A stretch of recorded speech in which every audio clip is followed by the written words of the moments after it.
La mise à mort de la démocratie togolaise par le régime presque 60 ans des Gnassingbé, les violations généralisées des droits humains et l'imposition unilatérale d'une nouvelle constitution destinée à perpétuer le pouvoir du régime actuel de Faure Gnassingbé sont, entre autres, la situation chaotique qui prévaut au Togo.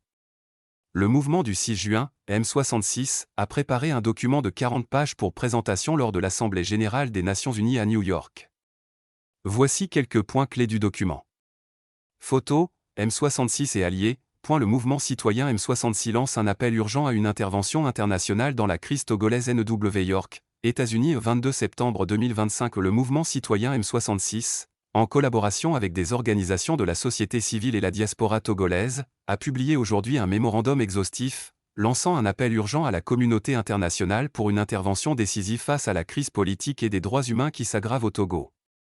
Ce mémorandum met en lumière l'affaiblissement systématique de la démocratie, les violations généralisées des droits humains et l'imposition unilatérale d'une nouvelle constitution destinée à perpétuer le pouvoir du régime actuel de Faure Gnassingbé. Clé du mémorandum, atteinte à la démocratie, la marche du Togo vers une démocratie authentique a été constamment entravée par un régime bien établi.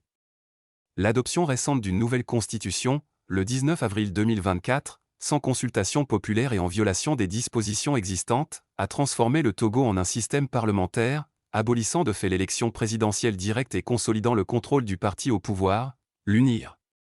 Ce changement, entré en vigueur le 3 mai 2025, est qualifié de « fraude constitutionnelle » et d'« imposition non consensuelle », violation généralisée des droits humains. La situation des droits humains au Togo est désastreuse, marquée par un climat généralisé de peur et d'impunité.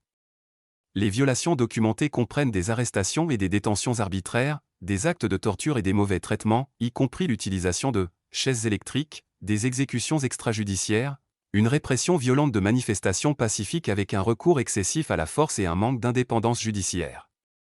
Parmi les cas récents mis en lumière figurent les arrestations de l'ancienne ministre de la Défense Marguerite Essosimna Nyakad, de l'artiste Essowet Chala, Amron, soumis à un internement psychiatrique forcé, et du détenu politique de longue durée Abdoul Aziz Goma, dont l'état de santé s'est gravement dégradé.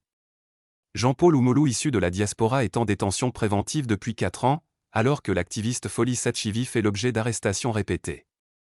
Une dizaine de jeunes du groupe Tigre Révolution sont par ailleurs décédés dans des conditions non élucidées. Restriction des libertés publiques, l'espace de la société civile, des médias indépendants et de l'opposition politique est systématiquement restreint. La liberté de réunion est systématiquement refusée, les médias indépendants sont victimes de harcèlement et de censure, les organisations non gouvernementales se heurtent à des obstacles administratifs et les coupures d'Internet sont fréquentes en période de troubles politiques. Le gouvernement a également intensifié la censure d'Internet, légalisé la milice, sentinelle du peuple, accusée d'avoir tué des manifestants et empêché des marches pacifiques. On note aussi une surveillance numérique accrue avec l'usage des logiciels malveillants dont Pegasus, pour écouter et traquer les citoyens et adversaires du régime. Le mouvement citoyen M66 et ses partenaires exigent avec la plus grande fermeté 1. Le retrait pur et simple de la Constitution unilatérale de la Ve République. Cette Constitution, imposée sans consultation populaire, est source de discorde et son abrogation est indispensable à la réforme institutionnelle. 2. La démission immédiate de Faure Gnassingbé et de son gouvernement illégitime. Leur maintien au pouvoir depuis plus de 20 ans, marqué par de nombreuses violations des principes démocratiques, constitue un obstacle majeur à l'instauration d'un État de droit. 3. La libération inconditionnelle de tous les prisonniers politiques.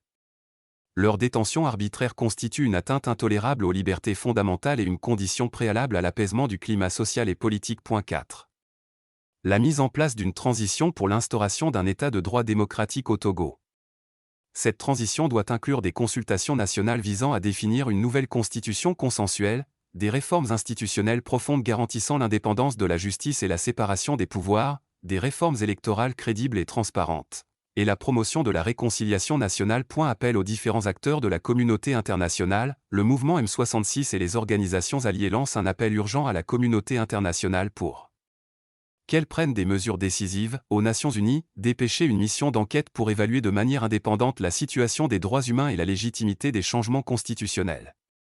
Nommer un envoyé spécial pour le Togo afin de faciliter de véritables consultations nationales. Aux États membres, exercer une pression diplomatique sur le gouvernement togolais pour qu'il respecte les droits de l'homme et les principes démocratiques. Envisager des sanctions ciblées contre les personnes responsables de violations des droits de l'homme et d'atteinte aux institutions démocratiques. Aux amis du Togo, revoir l'engagement avec le gouvernement togolais et donner la priorité au soutien aux initiatives de la société civile, aux défenseurs des droits de l'homme et aux efforts visant à promouvoir la gouvernance démocratique. Aux pays voisins, accueillir et protéger les citoyens togolais fuyant la répression, en leur offrant refuge et soutien conformément au droit international humanitaire. À l'Union africaine, UA, et à la CEDEAO, appliquer les mesures appropriées pour mettre fin aux violations des droits humains et politiques au Togo, y compris l'intervention diplomatique, la médiation et les sanctions pour garantir la responsabilité et la protection des libertés fondamentales. À l'ensemble de la communauté internationale, appliquer des sanctions ciblées, notamment des interdictions de voyager et des gels d'avoirs, aux responsables de violations des droits de l'homme, de répression de la dissidence et d'atteinte au processus démocratique. Le M66 et ses partenaires réaffirment leur engagement en faveur d'un Togo démocratique, stable et prospère, où la voix de chaque citoyen est respectée et où les droits fondamentaux sont garantis à tous. La trajectoire actuelle est intenable et menace la stabilité régionale. Coordonnées, mouvement du 6 juin à M66 courriel, info@m66tg.org.web, http://www.m6citg.org/source, l'alternative.info mot-clé, M66.